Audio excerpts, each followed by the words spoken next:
She looked at me like I was still learning how to breathe. Not with pity, but with a kind of patience that felt dangerous. It started on an ordinary Thursday, in the last class before the rain came. She stood at the front of the lecture hall, sleeves rolled just enough to reveal the quiet confidence in her wrists. Her voice carried easily, low, steady, warm. The kind of tone that could make even a dry paragraph sound like a secret.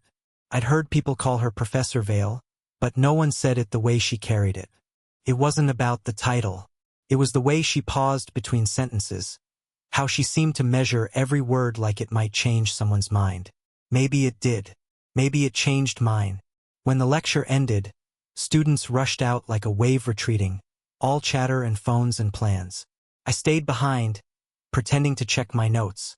She noticed. Of course she did. She always noticed.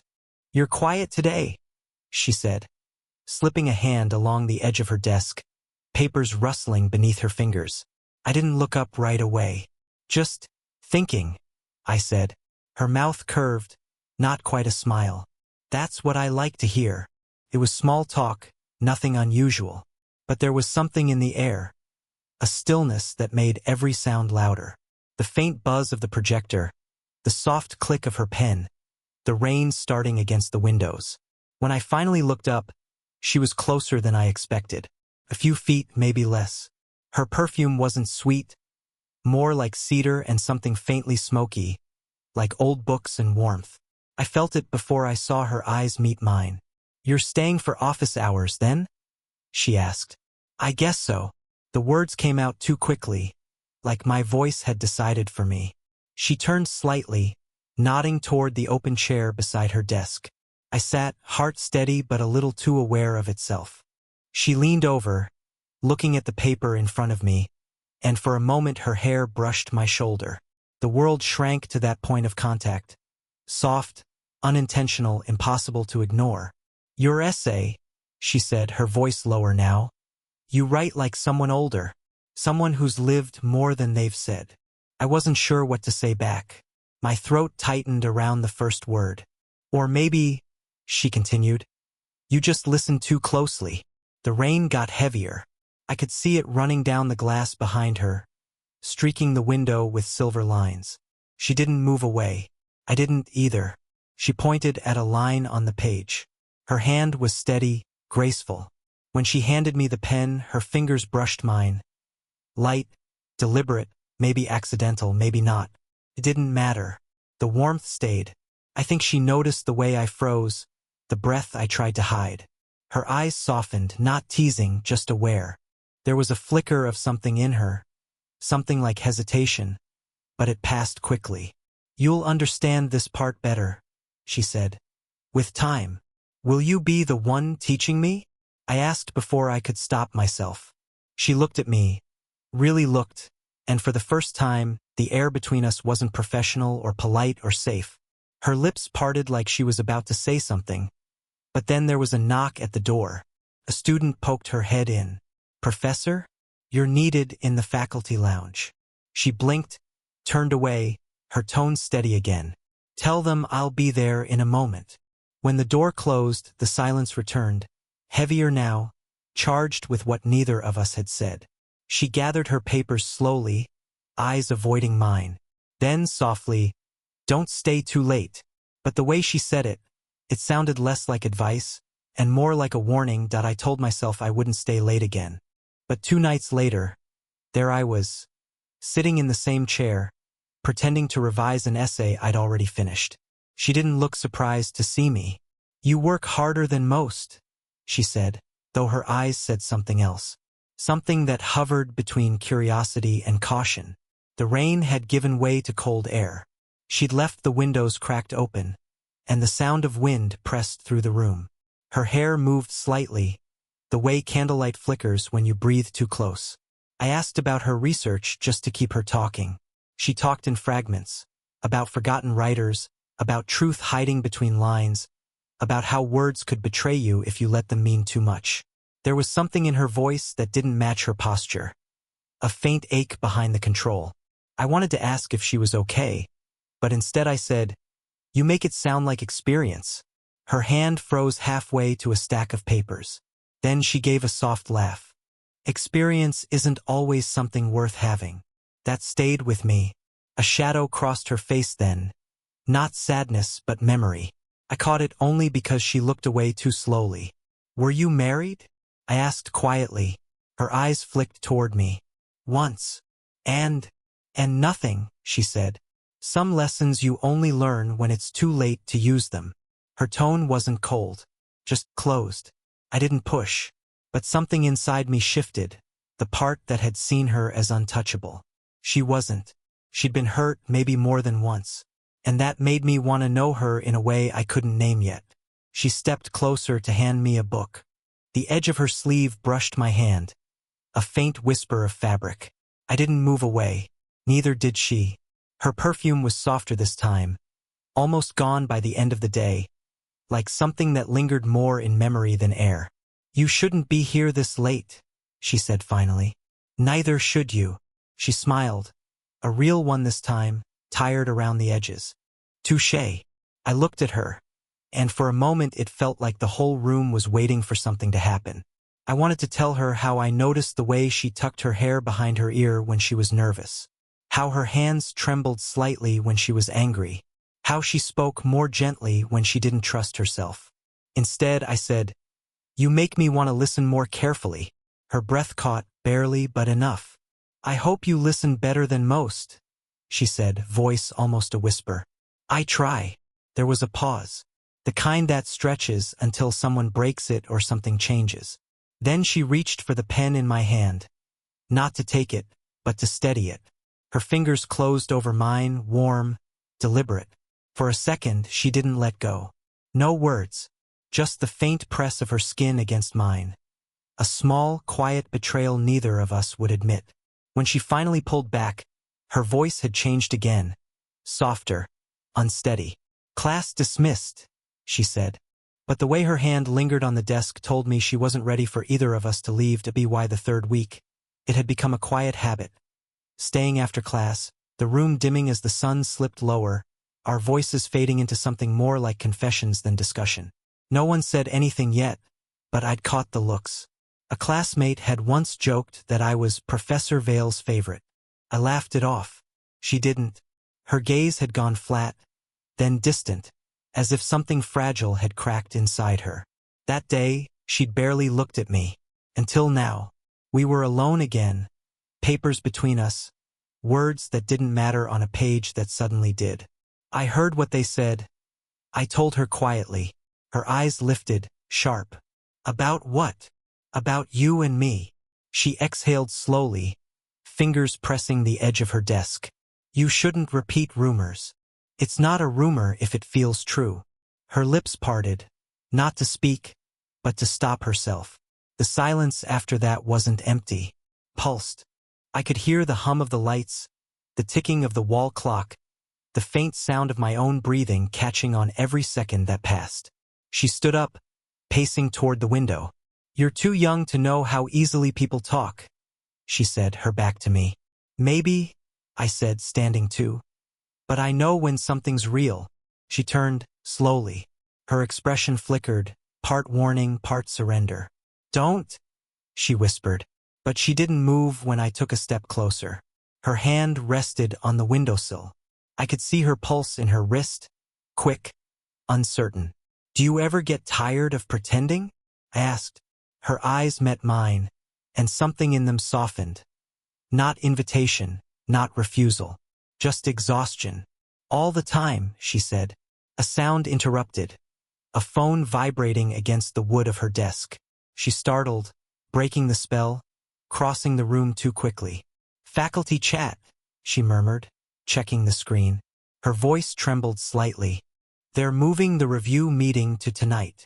The moment collapsed, like the air had been holding too much and finally gave out. I should have left then, but I didn't. When she put the phone down, she looked at me. Really looked, as if she was trying to memorize something before it disappeared. You don't make this easy, she said. Neither do you. A faint, humorless smile tugged at her lips. That's the problem.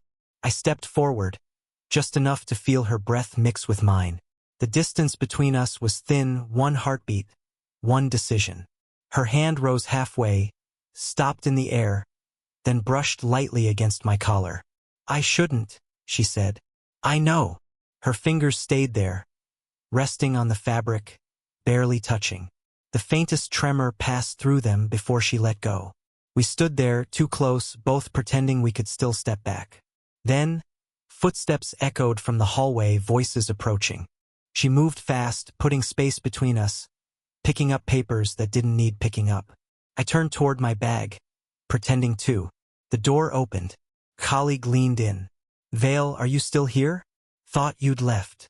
She smiled, calm and practiced. "Just wrapping up." When the door shut again, her shoulders dropped. I caught her eyes once more, the smallest trace of fear there, and something else that refused to fade. She whispered, almost to herself, "We can't keep doing this." But her voice broke on the can't, and I knew she didn't believe it either. It happened on a Friday evening, the kind of hour when the building emptied and the air turned heavy with leftover heat. The hallway lights flickered to half power, the hum of the vending machine the only sound left. I wasn't supposed to be there. She wasn't supposed to wait for me, but both of us were bad at pretending by then. When I walked in, she didn't look up from her papers. "You shouldn't make this a habit," she said, though her tone lacked conviction. "I could say the same to you," I replied. Her hand paused mid-sentence. Then she set the pen down. "You think this is easy for me?" The question hit harder than I expected. "No, I think it's harder than you want to admit." She looked at me then, eyes sharp, tired, almost pleading. "You don't understand what you're doing. Then tell me." She stood abruptly, the chair scraping the floor. "You're young, and you don't see how quickly something like this could destroy us. I've worked my whole life to be taken seriously, and one rumor—" "I'm not a rumor." She inhaled sharply, but I kept going. "I'm a person, and so are you. You keep pretending this, whatever this is, doesn't exist, but it does. It's here." Her jaw tightened. "You think I don't feel it?" The silence after that was raw.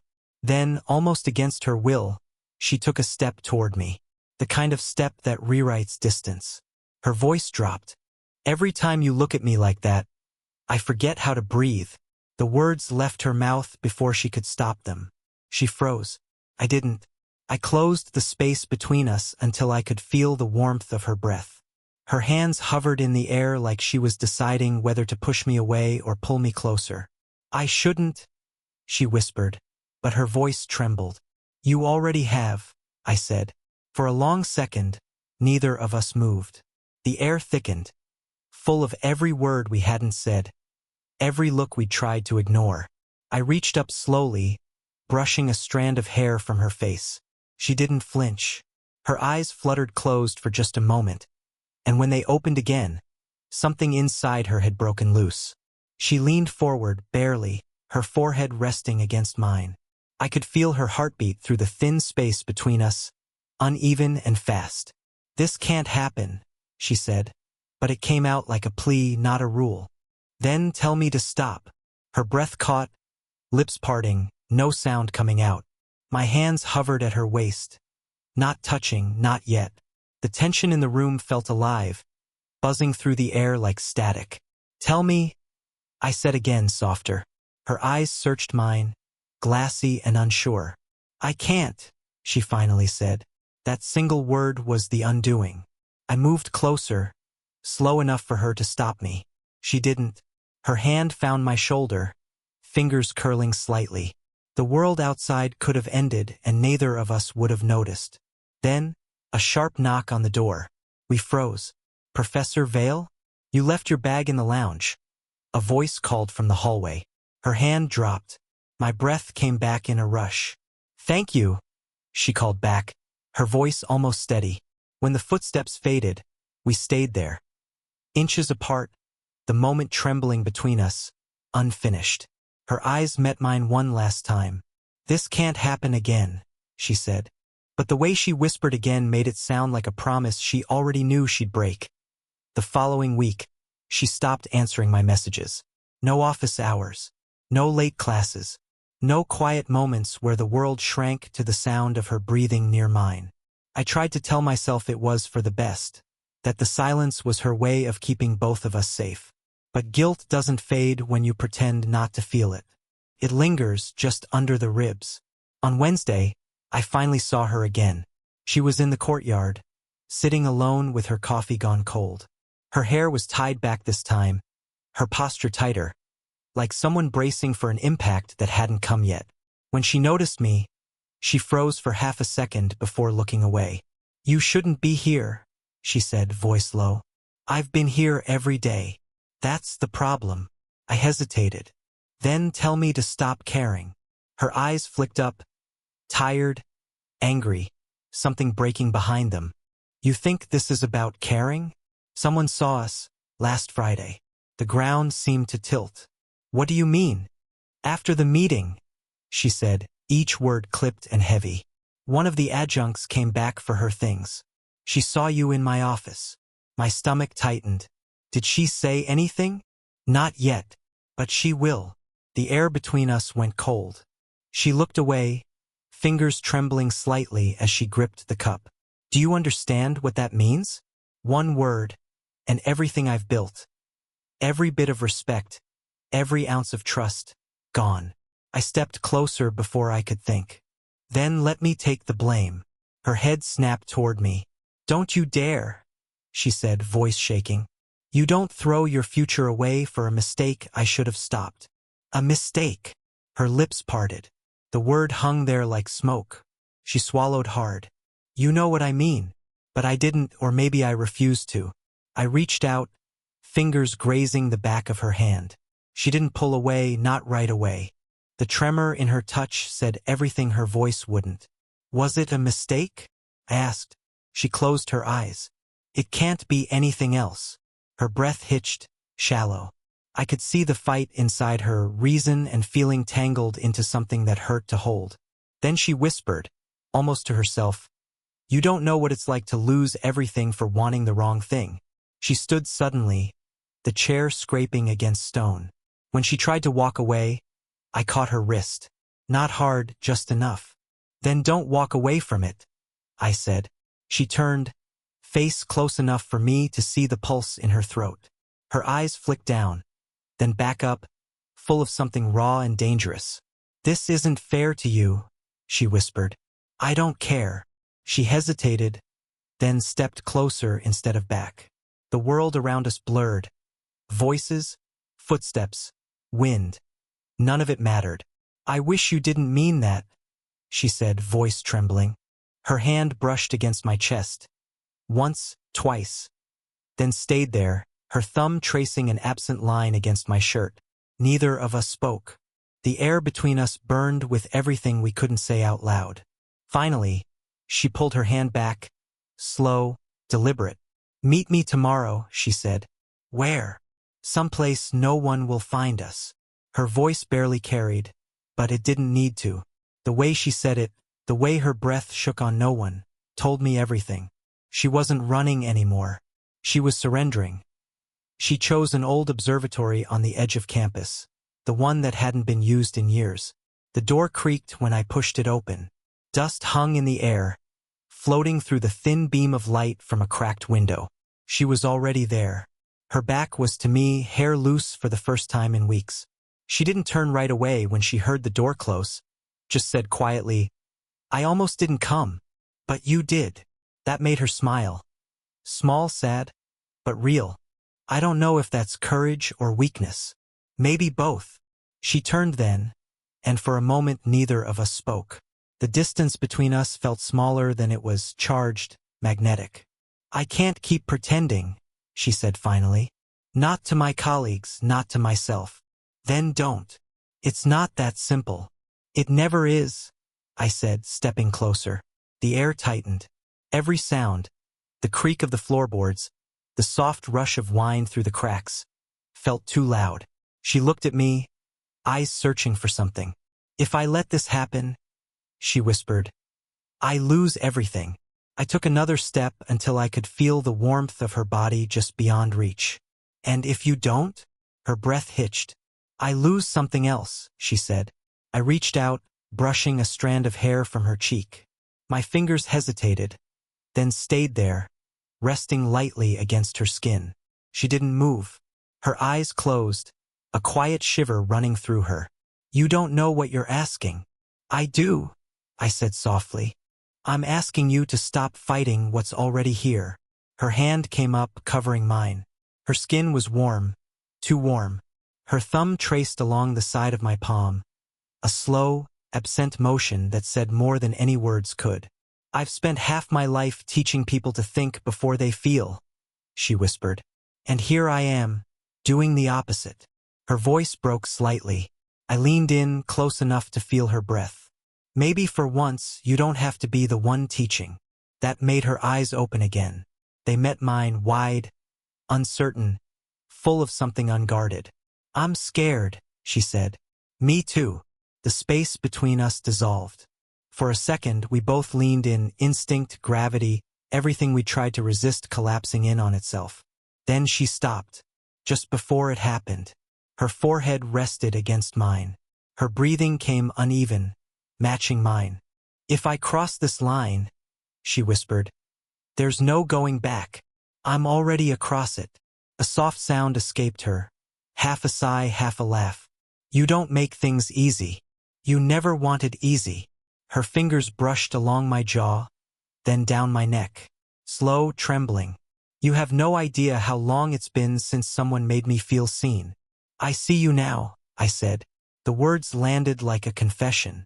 For a moment, she closed the space completely. Not a kiss, not yet, just the full press of her body against mine, both of us standing perfectly still. The tension broke and held at once, fragile as breath. Then she pulled back, eyes wet, voice barely audible. "We can't stay here." "No," I said. "But now we know." She nodded once, slow, final. And in that moment, we understood everything we hadn't said.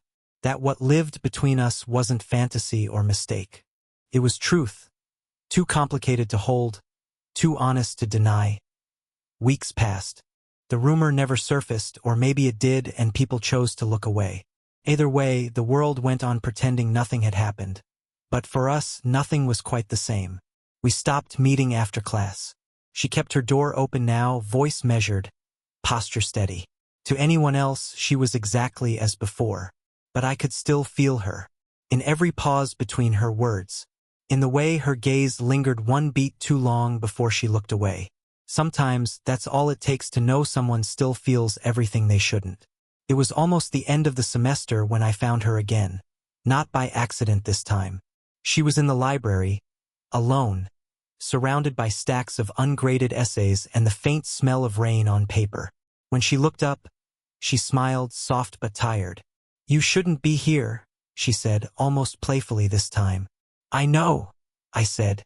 "I came anyway." She laughed under her breath. "You always do." I walked closer, setting my bag down beside her desk. "How have you been?" "Busy." "Careful."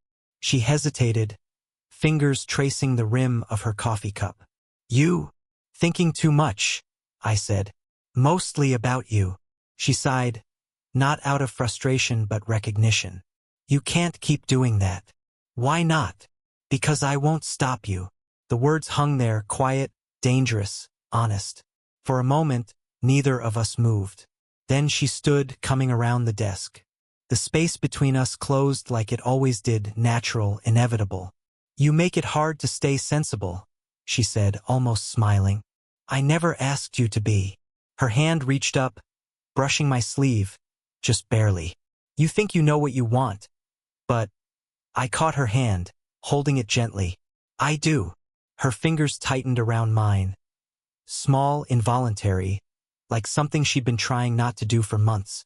She looked at me then, really looked, and whatever she saw must have been enough. "I can't change how the world will see this," she said.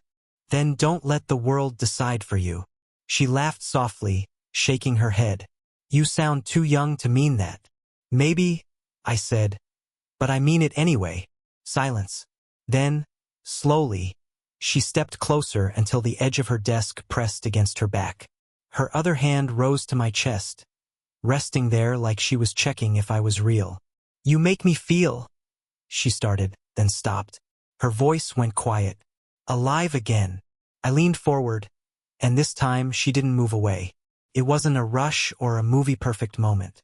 It was slow. Two people finally letting go of everything they'd been afraid to feel. Her forehead rested against mine, our hands still intertwined, the world shrinking to the sound of our breathing and the faint hum of rain against glass. When she finally spoke, her voice was steady. "Whatever happens next," she said, "don't regret this." "I won't." She smiled, that real, quiet smile I'd waited months to see. "Then neither will I." We stayed there, no titles, no distance, just the simple truth of two people who had finally stopped pretending. The rain eased outside. The room grew still again, but this time it didn't feel heavy. Felt like peace. Did you enjoy the story? What kind of stories would you like to hear next?